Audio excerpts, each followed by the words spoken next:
Nag-trending gayod ang mabulukong GMA Gala 2023. Ang panagtapok sa mga biggest and brightest stars si GMA Sparkle hangtod na sa mga noontime show host sa duha ka mga noontime programs ug pipila ka mga kapamilya stars gitutukan sa kadaghanan. Atong sayran pinaagi niining report. The stars have aligned. Ang gipahigayong GMA Gala 2023 makulagway nga usa ka historical event.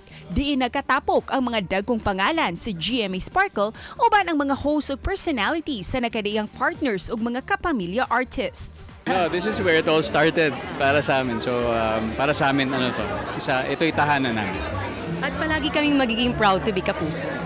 So, nakakatawa lang na right now we're really seeing the undivided unity of all stations, just to deliver great content for the Filipinos and to be united in making the Philippine showbiz industry stronger than before.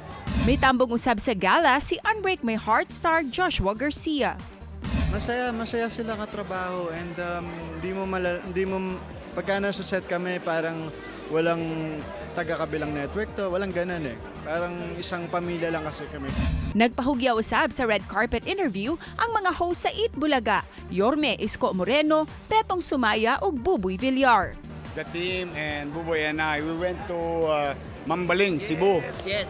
The other day, we did a live Gisa Gedli as we have promised that we'll bring Eat Bulaga closer to them. Sobra yung pasasalamat namin. Every day na nakikita namin yung kung paano tinatangkilik yung Itbulaga.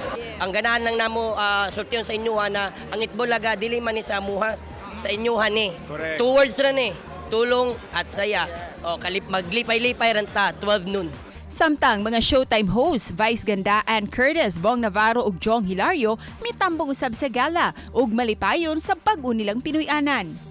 Siyempre, bilang isang artist at alam ko nararamdaman din ng lahat ng co-artist ko na ang sarap dahil ngayon wala na nga network war. Napakainit na pagtanggap sa amin ng mga kapuso and sobrang first time namin to na mag-party with the Kapuso Stars, so sobrang excited kami. Samtang solo nga may rampa sa red carpet, si Kapuso Primetime Princess Barbie Forteza. Nag-inusara usab si pambansang Ginoo David Licauco. Apan excited ang duha sa giandam nga movie nga That Kind of Love nga pagabidahan nilang duha. Ug ang umaabot nila nga adaptation sa maging sino ka man. Ang saya nung preparations, ang saya nung buong taping, and also I am very excited as to how I would pull off 2 characters. I will be portraying 2 characters in this project, so abangan nyo na lang po.